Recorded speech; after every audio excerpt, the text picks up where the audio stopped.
Welcome to the Getting Real with Hilary show, where ordinary heroes tell extraordinary stories during unique and never been heard before conversations with your host, Hilary Arno Burns. Hilary's unique listening and way of asking questions results in conversations that aren't usually talked about, so you can create the life that you really want but are afraid you can't really have. We are demonstrating the greatness in the human spirit and creating a world where we all reclaim our birthright of joy, happiness, purpose, and passion. Now, here's your host, Hilary Arno Burns.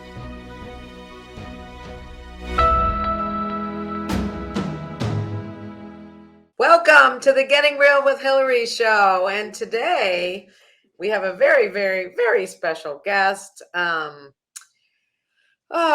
I always start crying, but Ken D. Foster, you can see him here right now.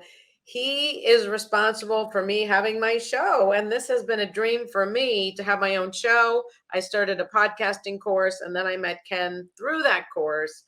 And kicking and screaming, he helped me order my equipment. I don't know if you remember, Ken, I was having a meltdown, and Ken was like, breathe. And Ken has gotten me through, when you go to the unknown, you get a little nervous. And today is my first recording on our new channel, the Courage Network, that Ken is the president of. I think you can correct me if I'm saying it wrong. And we had some challenges coming into this, but Ken, thank God he was my guest because he brought me through it. And Ken, I just want to thank you for being my champion, for supporting me when I, in my mind, was unsupportable, having hissy fits and all that stuff. Ken is, he's an author, he's a speaker, you'll hear his story in a few minutes. I want to really get in dirty with Ken and find out all of his good secrets, but I can't do it justice. We'll put it in the notes because I'm blanking out right now. But Ken, thank you. Ken D. Foster, thank you so much for being my first guest on this Courage Network. What would you like to say? Hilary, I just want to say I'm just thrilled for you. I've watched you, where you've come from. I've watched you struggle, as you said, with some of the limiting beliefs and some of the challenges that you've had along the way, and you've overcome it all. You went from feeling sometimes like a victim to a victor, and you've taken this from a spark, an idea, into a podcast, and now into a broadcast, a TV broadcast, which is being broadcast all over the nation and soon all over the world. So I'm just thrilled to be here with you. Thank you so much, Ken. And so what this show is, it's called Getting Real with Hilary because we like to get real. We like to talk about things that people don't talk about. And in the talking about it, Ken already knows he's great. Some people don't, but you really get who you are and what you've overcome, how far you've come. And again, talk about things that a lot of times we don't think it's okay to talk about, but in the saying, we get free. So, Ken, you had talked about originally when we were talking that your life was like the Rich Dad Poor Dad book. Would you like to begin there and tell us a little about that? Because most people don't have two dads. So. You said something that I think I find interesting, because I find myself thinking, I wonder about that. You said, Ken already knows he's great. Well, I don't really sit around thinking that I'm great. I think I sit around and think about, if there's a challenge that's happening in my life, I'm just going to be persistent. That's one of my qualities. I'm very, very persistent. And I was talking to one of my clients this morning, and we were talking about, she was feeling down. It wasn't getting where she wanted. She thought she wasn't far enough along. And some of her peers came in, and they were talking about their businesses and what they're doing. But as we connected with one another, right, and as I just reminded her of her brilliance, her gifts, her talents, her abilities, she started to reconnect with that brilliance that's in her and will now be even more persistent. So that's just why I want to start there. But yeah, I'll answer your question if you'd like. Another thing while you're doing that, I love to go off script. One of the things that Ken has been really great at, when you said we were talking about going on this network and I was like, I don't know. I kind of wanted to stay in my comfort zone. I didn't want to learn this new technology. And, we had this talk and I decided to go ahead. And then he said, okay, get ready to receive. And I was like, huh? And he starts talking, you started talking about, that this is what's needed in the world and just channeling whatever. And that was a real gift. And I wish I had recorded it because, a lot of times I'm in the doing mode and I'm not really present, getting a little crazy. And you just have this calming effect of, no, this is what needs to happen. And what you're doing is okay. Because as you said with that woman today, we don't have the confidence in ourselves.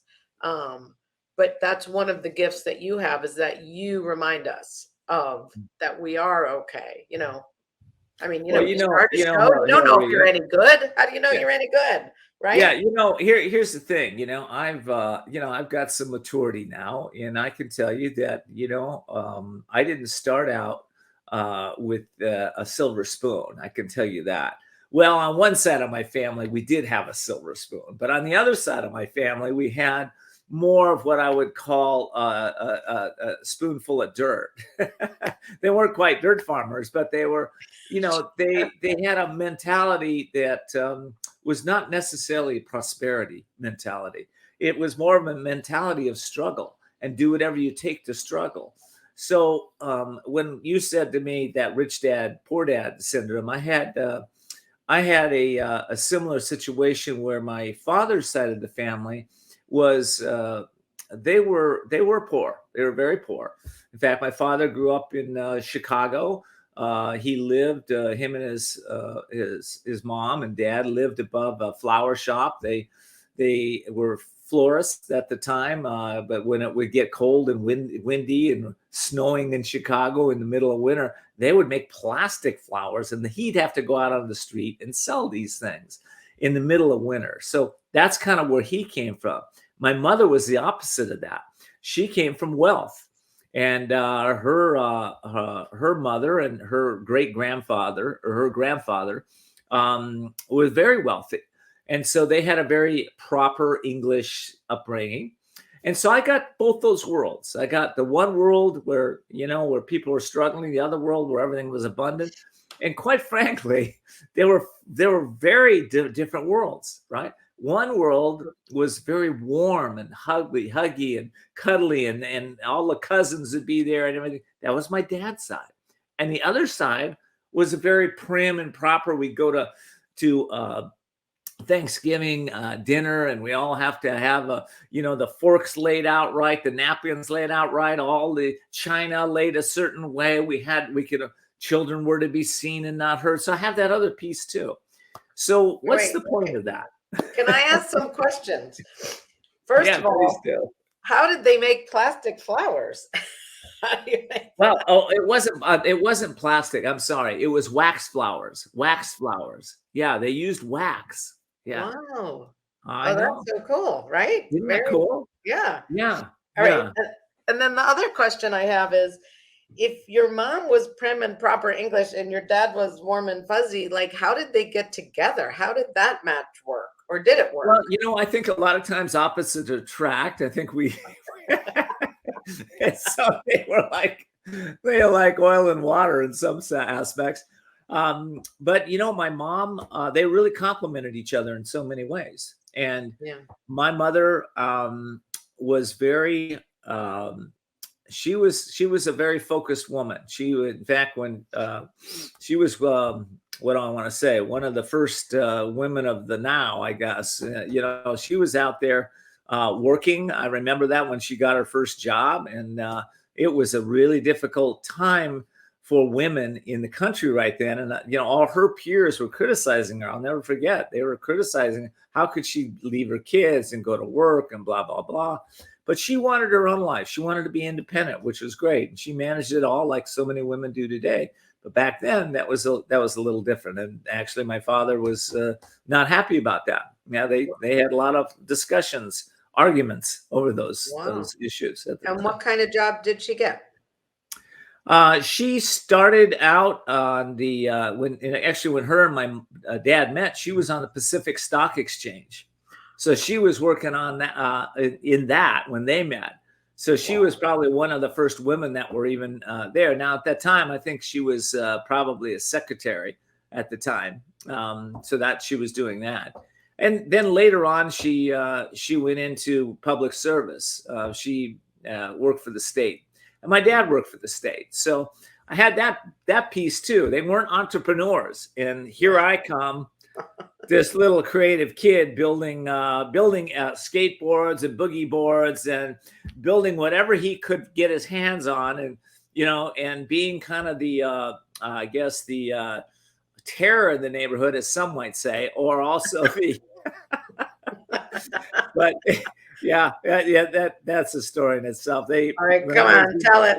When I was in my 30s, the neighborhood that I grew up in all came together, and they had a big kind of reunion, and sure enough, I came, and I was kind of like the featured guest that I didn't know I would be the featured guest, because they all had a story about me in that neighborhood. Was it your birthday? Were they? Some of them were kind. Some of them weren't so kind. But it was one of the things they did tell me though, and I never forget that, is they said, you were the catalyst for our children to go out and become creative, to go out and do things they'd never done before, to go out, go into the ocean and catch the big waves, or go body surfing, or do things that they were afraid to do. So yeah, that was my personality growing up. You were the brave one. You were always the brave one. I had this, I call it today reckless courage. And, I have a book out, I'll just mention real quick. It's called The Courage to Change Everything: Daily Strategies and Essential Wisdom to Awaken Your Inner Genius. Well, in the book, I talk about different levels of courage, and, reckless courage is what I had early on. So it's courage without any wisdom, which can be dangerous, right? Courage without wisdom. That's good. I haven't heard of that before, but yeah. Well, you probably experienced courageous people that were not very smart, right, about what they were doing. Right. And I experienced them today, driving down the freeway with running in and out of traffic at about 90 miles an hour, and you're like, that's probably not too wise. Yeah. Anyway. Well, someone said it, pay attention. Like when JFK Jr., was flying the plane. Yeah. There might have been things he wasn't paying attention to that might have saved his life. So that might have saved what I always think. Yeah. Are you paying attention? No. Okay. Wake up. Yeah. So, something's going on there. Yeah. All right. So back to the Rich Dad Poor Dad. So you had a warm, cuddly side and a very prim and proper side.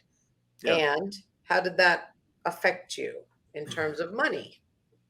Well, in terms of money, I had stop-start patterns. Like, oh my goodness, I'd have money and I didn't have money. I'd have money and have money. It's like my brain was tuning into, oh, you know what? If I have money, this poor side of me says, oh, money's the root of all evil. I don't know if you should really have it. There's this warm, cuddly people that, don't have money are always nicer and kinder. And, that's in my brain as a kid. Right. And then there's another side of me that goes, hey, kid, stop struggling, get out there and go kick ass and, be an entrepreneur. When I got out of college, actually, I didn't even graduate college. I opened my first chain of waterbed stores. Right. That was my first business, right? So that got this other material side to me, but they really those beliefs wreaked havoc within me. Yeah. And over the years, I would become very successful, and then I would lose it. Success, loss. I'm like, what is this about, right? And people I know are watching me, going, you're real extravagant on one end, and on the other end, you're warm and cuddly and nice and everything, and everybody loves you, Ken, but I don't get this diversity between you. And so Yeah. I had to reconcile that. And how did you figure that out? I mean, it seems obvious now, but Well, how did you figure that out? it was very painful for me. Yeah, Mm. during those times of loss. And at one point I was at the low of my life. It was 1992. And I was at the time running a $200 million organization that was an annual budget that I had started from scratch within the Bank of America system. And I got to the top of that career, and I looked around and I just didn't like what I saw. I didn't like the people I was hanging with. I was estranged from my wife at the time and my two children. I was living in a city that I really didn't want to be living in, although it was a beautiful city, Sacramento. And I was in counseling for many years. And so this particular counselor, I'd seen him for about a year. And I walked in the office that day, and it was a memorable day. I walked in and I looked at this guy. He kind of looked like a Carl Jung. He had these steel blue eyes and his silver hair.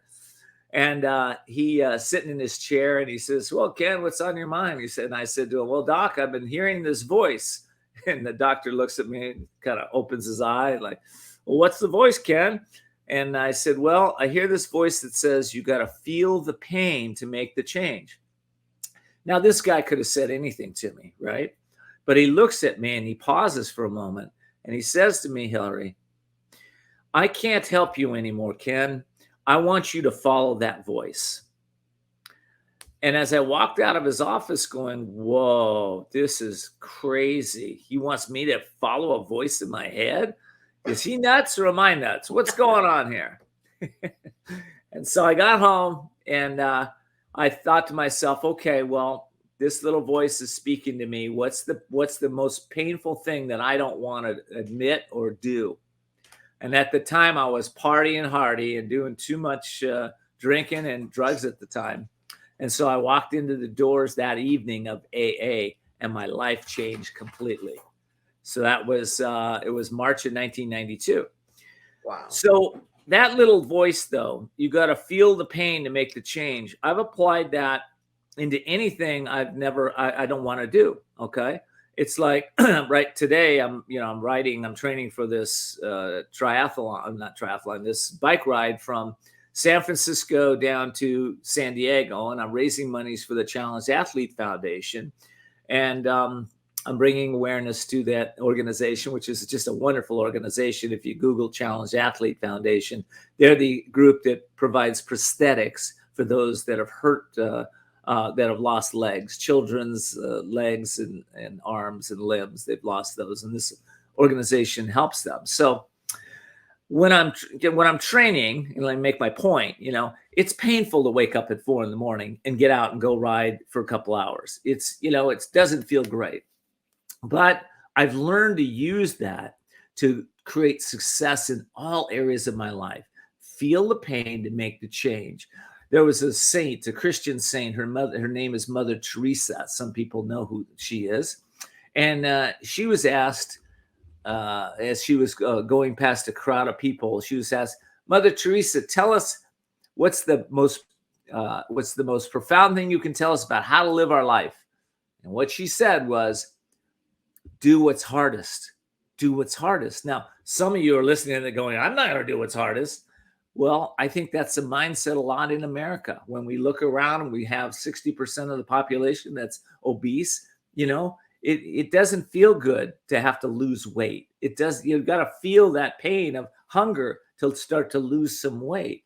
There's it's difficult to build businesses. It's difficult to go to your boss and say, "Hey, listen, I have a suggestion for us to be able to be more profitable in this company," right? That may be scary for you.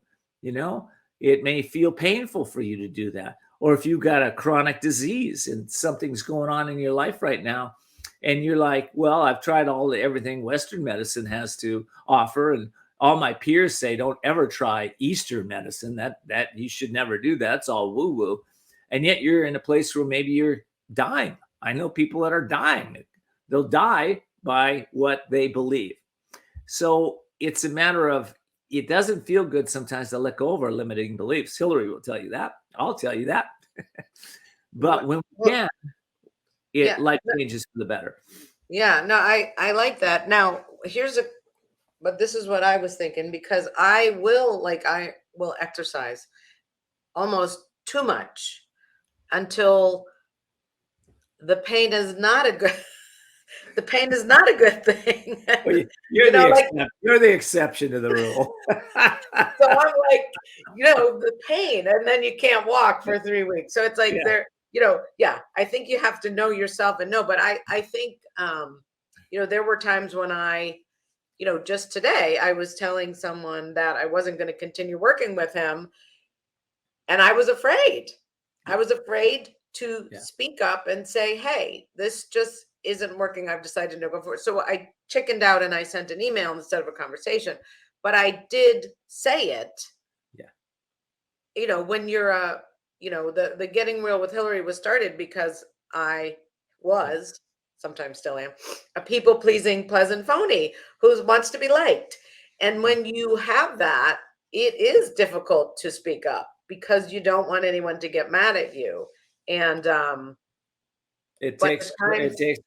It just takes courage. And the times that I have, life has changed. So anyway, so back to you. So you felt the pain of the partying and you decided to stop. Like, boom, cold turkey. Well, actually, the partying wasn't painful at all. I love that. What was painful was the loss of relationships, the loss of integrity, the loss of energy, the loss of willpower. That was probably the biggest loss for me, is willpower. And when we're taking any kind of substance, that's the first thing that goes. Okay, I have people around me that take Oxycontin, couple friends, and I ask them about it, and they say, well, it's all under control. I'm good. I take my 10 milligrams a day, 4 times a day, and I'm okay. I'm not a drug addict, but I know better. I know that that's not right. And if you were to get off of that, you'd have to let go of a whole bunch of beliefs, okay, about my pain in my back, about the pain in my neck, about the leg that doesn't work, about the that's just one layer of it. And then what's underneath that layer, right? What caused that to happen, right?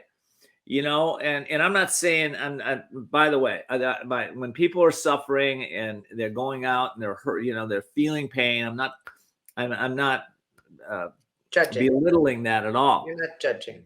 Yeah, I'm not judging that. But I am saying that a lot of times that it's difficult to break these habits unless we feel the pain and we are willing to make a change and really embrace something new within us. I think, Hilary, here's my head. And this is when I woke up, I realized that I had an identity crisis. And I thought I was my car. I did. I thought I was my Mercedes I drove around. I thought I was the pretty blonde that I was dating. I thought that, I was the money in the bank. I thought I was the position that I had, everything I'd accomplished. I thought I've got 2 kids and, I thought I was all that. I had no clue who I was. Not a clue. And I don't think most people in America and probably around the world really know who they are at the core. I do remember one guy when I was in the recovery meeting one day. He says, Ken, we pray from God to God, from God to God. And I went, what the heck does that mean? My God was always outside myself. It was a big guy with a beard out there. It was going to kick my butt as soon as I got up there. If I was going up there, I don't know. He probably wouldn't let me in those pearly gates at the time. But I had to change the understanding of who I was as a divine spark of the universe, as an infinite being, as an eternal being connected to the Father, to the Mother, to the universe, right? I didn't know that. And you couldn't have convinced me that in a million years when I was in my what do I want to say? My delusion phase, when I was completely walking around in delusion and fantasy, and being programmed by the media constantly as to who I think I should be and what I should be doing and how I should look and how I should feel. And I bought into all that. And I think a lot of people do. But So it gets painful if we keep living those lives. So I have two questions about that. One, I call it in my first book that I was numbing myself. So I was numbing myself, with food and alcohol, not to the AA extent, but enough to not like the weight I was putting on. And I wasn't. And so when I stopped numbing myself, I got to feel things that I didn't even know I was numbing. That's how far out I was. I didn't even know. I just knew I couldn't lose the weight. I would lose it and it would come back. And when I stopped numbing, I was like, oh, this is an emotion. I'm feeling sad. And it was easier to focus on the weight because you know how to lose it than to think, I don't like my life.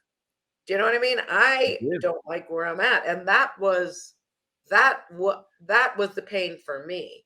But would you say that the partying was one of the reasons why you kept succeeding and failing or losing and gaining? Of course, yeah, of course that played a huge impact in it. I had stop-start energy too, right? So I was not only numbing, I was dumbing.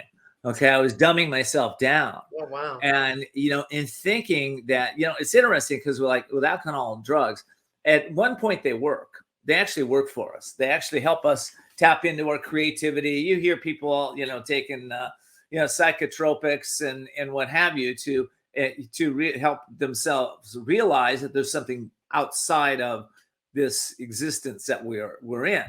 And I suppose at some level maybe that's an okay thing. But at some point they stop working.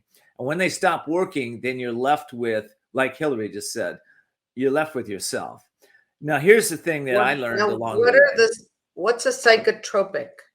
Like an LSD or mushrooms or the take you out. So take you out to those. So they stop working? I never knew anyone. Well, I'm not saying psychotropics stop working because I never got into that much. Right, okay. But I'm saying drugs and alcohol stop working. And when they do, you're left with your emotions. Now, here's the challenge, is that whatever age you are, when you start using substances and to start to numb or dumb yourself down, that's the emotional age you are.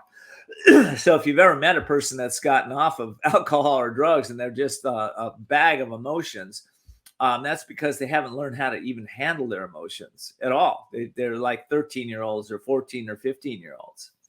And that's how I was. I was probably a little older than that because I had parts of my life where I just gave all that stuff up. But when I really came to being into my emotions, man, I was messed up. And it took a while. It took a long time to really heal those emotions. And it took a lot of different, I went on a quest, okay? Because I believe healing is a quest. Mm-hmm. It's a lot of times we stop with one therapist, we stop with one coach, or we stop with one doctor. And I'll give you a good example. I had a friend of mine that in his 20s, he was diagnosed with several, not one, terminal illnesses, terminal diseases, that he was going to die. And he came to the conclusion, he said, well, doc, can you heal me? And the doctor said, no, he can't. He came to his conclusion that particular MD could not heal him. So he would go find someone that would heal him. And that was my quest too. Okay. My quest was, what will make me whole? What will make me vibrant and happy and filled with joy? And I realized, later it wasn't going to be the next relationship.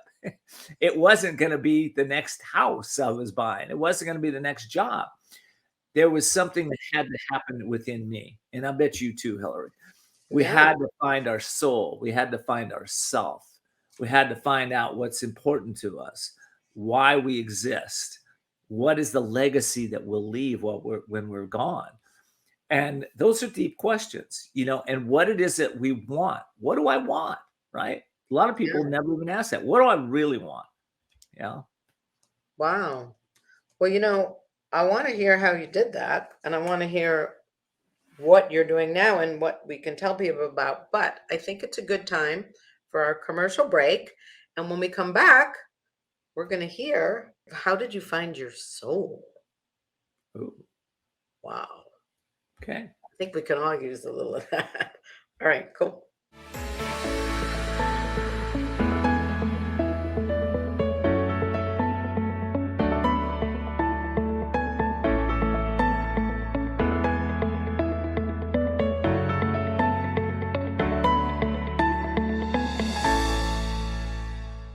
Has social emotional learning become just one more thing on your teachers' plates?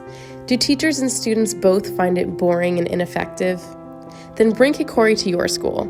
Kikori transforms classrooms through experiential SEL activities that help students play, reflect, connect, and grow. Even better, students say it's more fun than recess. Schedule a no-obligation conversation at kikoriapp.com/bringkikori.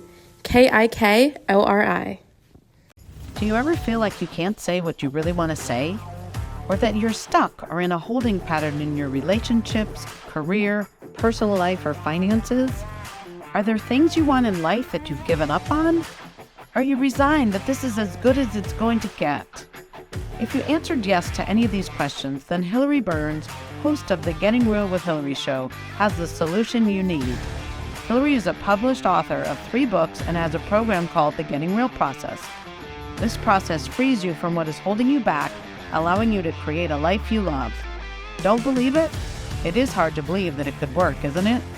The proof is that hundreds of Hilary's clients have used the Getting Real process and are now free to create whatever they want in relationships, career, finances, enjoying life, or just loving themselves more. So go to realtalkwithhilary.com and order Hilary's book, Real Talk, and set up a conversation.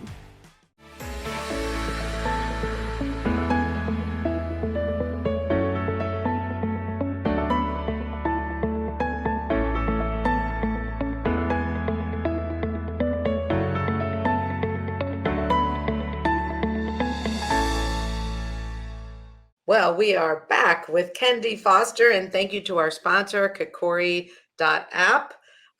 If you want to bring social emotional learning into your schools, please go to Kikori.app, ask for Haley, my daughter, and she will introduce it to you. It is quite a remarkable program that we can get our children connected again.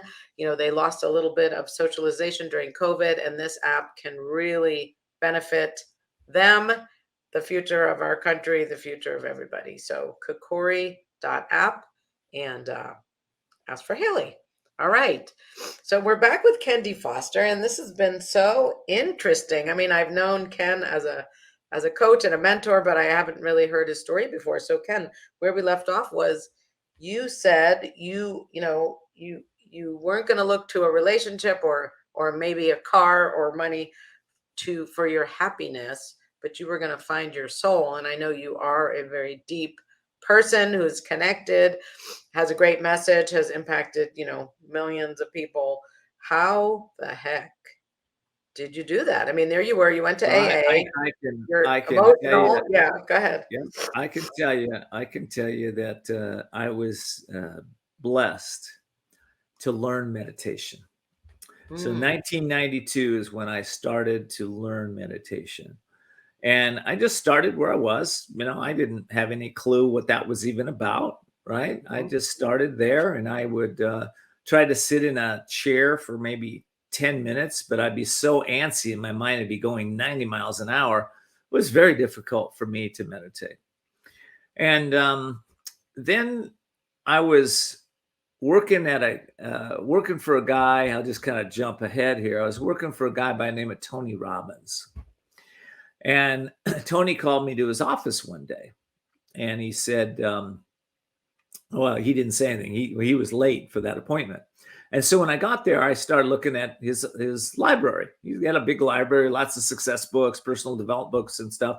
But he had about 20 of them all on one author. And I looked at that and I thought, that's interesting. I'm going to find out who this is. And this author was a guy by the name of Paramahansa Yogananda, which his most famous book out there is called Autobiography of a Yogi.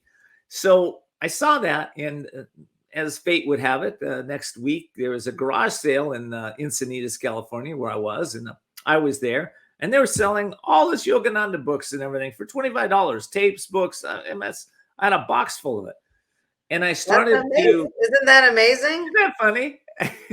That's incredible. The next week. Talk about being called. Right. Right? Now, what is it? Yoganandi? That's it's Yogananda. Yoga means union. Ananda means bliss. Union with bliss. Okay. And so I started immersing myself in those teachings. And the teachings were all centered around one thing. Guess what? Meditation. Right. So it wasn't much longer until I was able to follow the techniques that I was taught. And I went from meditating, like I said, maybe 10 minutes that I actually, after about 3 months of study, I was able to do an 8-hour meditation. Right? Okay. That's a profound shift. No way. Yeah. Profound shift. Without being tortured, like.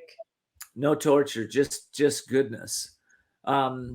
So that shifted everything for me. And when I learned that, the soul, everything comes out of this thing we call God or the universe, right? So the soul individual souls like me and you come out of that too. So the spirit is over the soul. The soul is over the mind, subconscious, conscious, and superconscious mind. We'll talk about that in a second. The mind is over our emotions. What you feel, what you think, you feel, right? And how you feel, you act. You feel like crap, you don't act. You feel good, you do. Our emotions are over our actions, actions over our results, and results over destiny. Therefore, I realized that I was not fated. No matter what I've done in my life, there's no fate involved because I can change my destiny. But to go to the level of thinking that I needed to, which is really tapping into what I would call a superconscious mind. Albert Einstein once said, all I want to know are the thoughts of God. The rest are details.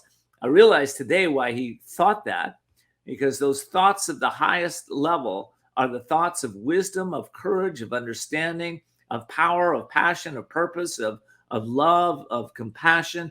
Those are the thoughts when we tune into those higher realms of consciousness.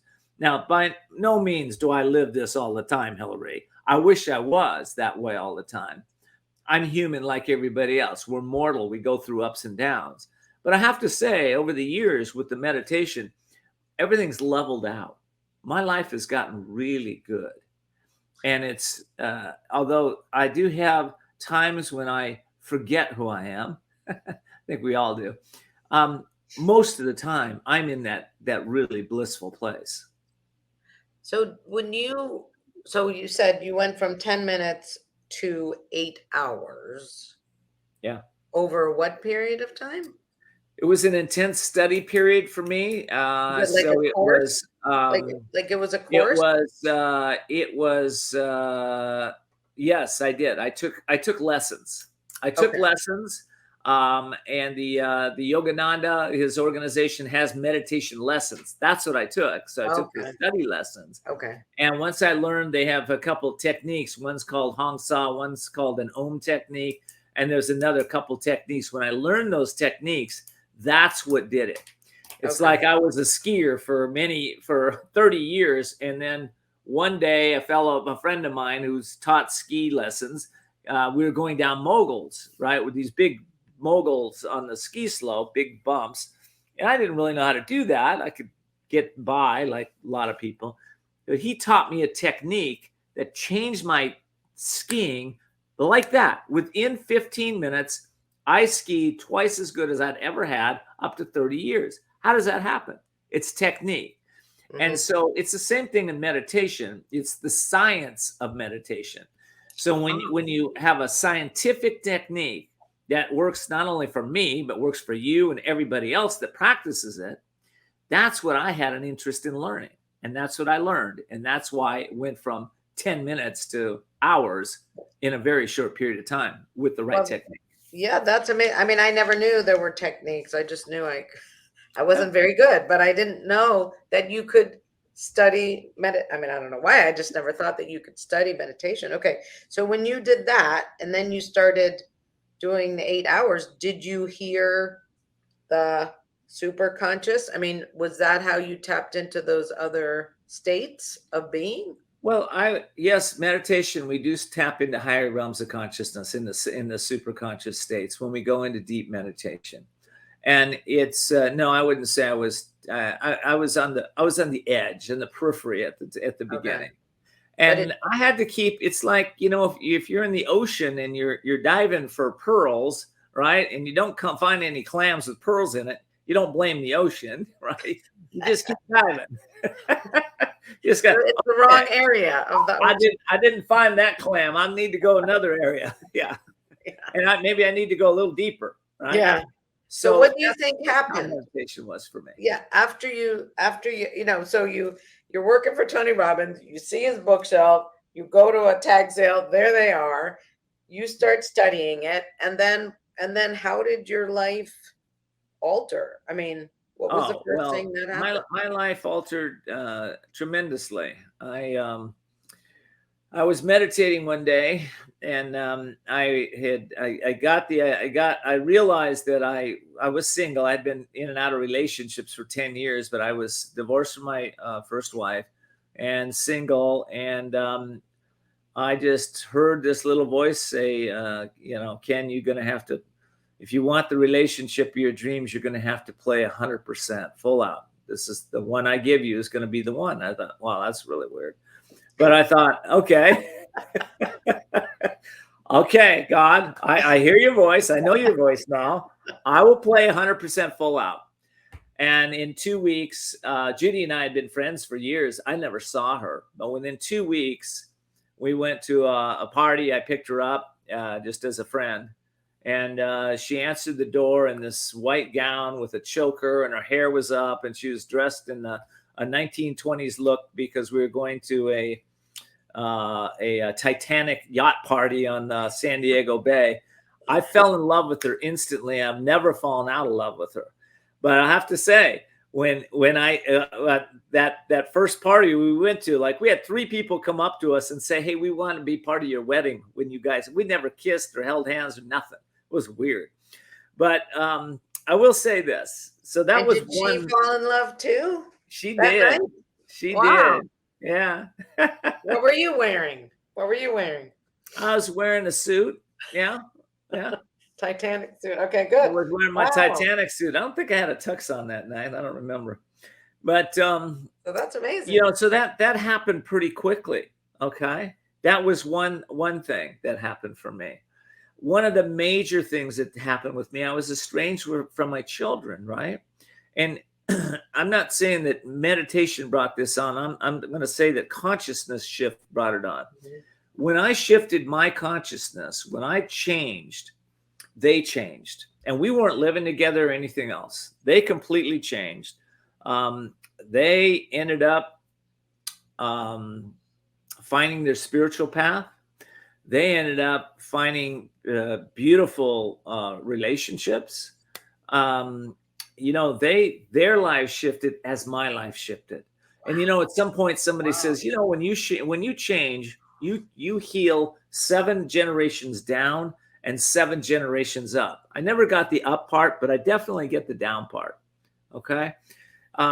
When we change, everybody that's around us and associated with us starts to make changes. And that's why, today, consciousness is always on my mind, and how we bring everybody together in this new ways of thinking where we are empowering one another with our thoughts, right? We are uplifting the world together.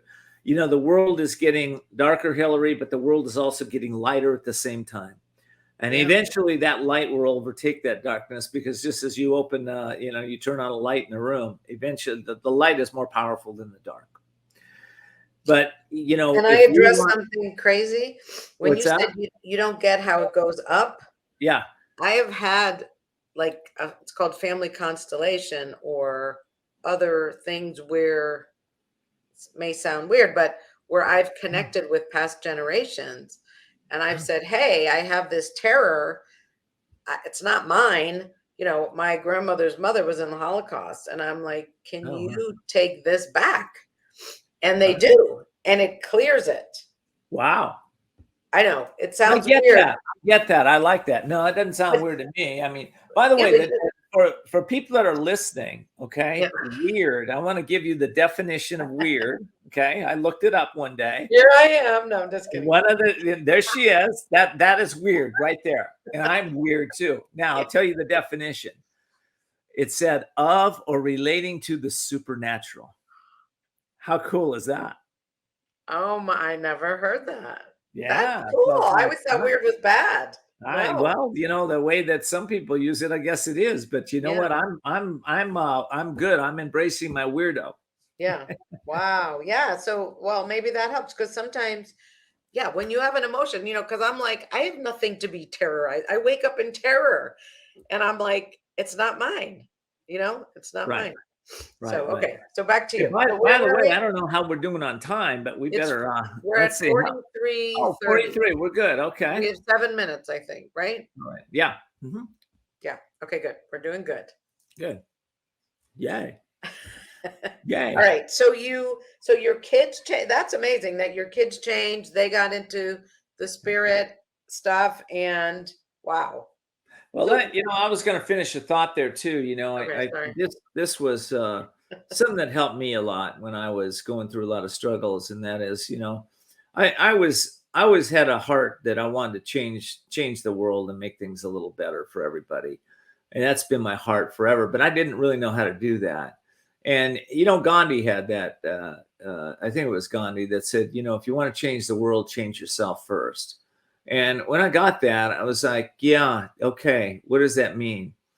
Well, it means for me, what it meant for me at the time was to heal my soul, to heal my heart. And Hilary just said it, like we can heal generations above and generations below.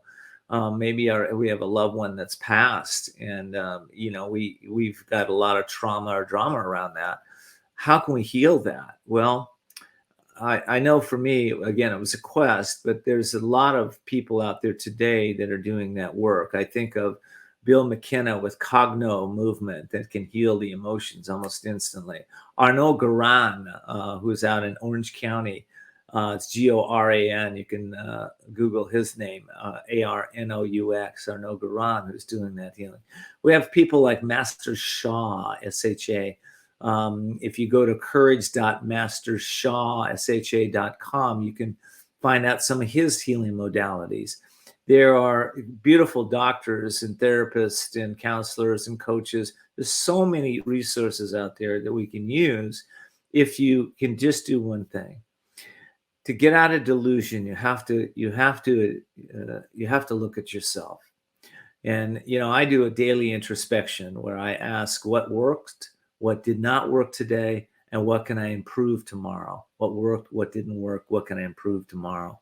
Now, if you can't answer those three questions or ask them and you try, then there's something else deeper going on. The mental problems that we have leave clues. The emotional problems leave clues, right? The financial problems leave clues. Everything leaves clues if we're willing to look at it. And for me, that's been my life for the last 28 years. I've coached tens of thousands of individuals to step into their life and have a better life. And for you, this is Hilary's first show. What I want to do is make something really special for you. If you'd like to go to my site, kendfoster.com, there's two things that I'd love to give to you. First of all is I'd love to gift you a free complimentary coaching session with me and bring your greatest challenge, whatever that is, whether it's in finance, whether it's in business, whether it's in relationship, health, career, wherever it is. Just bring your biggest challenge. I'll work with you on it. And the second gift I have for you is it's called my release process. I've developed it over 20 years.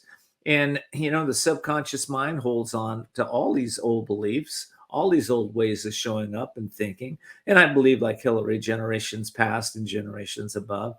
That exercise I'm going to give to you, take you 3 or 4 hours to do it, but it'll help you to maybe be like some of them that have done it in the past that have told me. It's like taking a dark pair of sunglasses off they never knew they had on. You just go to kendfoster.com, kendfoster.com, and those are my gifts to you to celebrate Hilary's first day on this amazing new platform, the Courage Network. By the way, can I say one last thing, Hilary? Yeah. How do they, is it easy if they go to kendfoster.com for them to find right on my homepage. Okay. Right on the homepage. Awesome. And I just want to say this, we're celebrating you as much as anything today. Your courage to step into a TV. Now you're on TV, right? You're doing a TV show. That takes courage. It takes fortitude. It takes everything you have sometimes to get here. So I just want to celebrate that. And I want to ask the audience today, if you really enjoyed the show today, be sure to pass it on to some of your friends and your family. That's how Hilary will grow her show. We grow shows sometimes one person at a time, and then it goes viral, right? So I'm just hoping you'll share this first beautiful show that she's doing with somebody that you know and love. And Ken, since I'm new on this network, how do they do that? How do they share it? Do you know? Well, yeah, sure. You can share it in many ways. First of all, I think on this platform, if you were to say play Getting Real with Hilary on Alexa, Cortana, or Siri, I believe it does come up. And also you can go to the, let's see, within 2 weeks, you'll be able to go to thecouragenetwork.com, and Hilary's show will be right up there on that particular network. So, and then of course you'll be on, we're going to be streaming this to all your social media. So do you have YouTube or Facebook or LinkedIn or any of those? Do you have those? Yeah. They'll be able to find you on those platforms too. Yeah. So you can go to YouTube, Getting Real with Hilary. That's with one L. Also my TikTok, if you want to see daily, I do it daily in the morning on the way to the gym, for at least 4 a day. They're a little crazy, but it is real. It's me being my real self, and it's getting real with high. So I couldn't get the Hilary in, but it's getting real with high. If you want to get free in the mornings and you wake up not always so happy, tune in and I think you'll like them. I think this is a new nickname. Hi. How are you? Hi. So anyway, well, thank you, Ken. Thank you so much. It's not how we planned it, but I think that's always the best, that somebody needed to hear this. And what would you like to leave people with in closing? Do you want to promote your book? Like what? Well, I'm going to close a couple ways. So you can get this book, Courage to Change Everything, Daily Strategies and Essential Wisdom to Awaken Your Inner Genius. It's daily strategies and essential wisdom. Daily, because I believe we don't need motivation, inspiration, or the right questions to ask now and then. We need it daily, consistently. And so you can get that at couragetochange.us. couragetochange.us. Now, thoughts for the listener here today. So if you came to the show today, I believe there's no mistakes. You listen to this for a reason.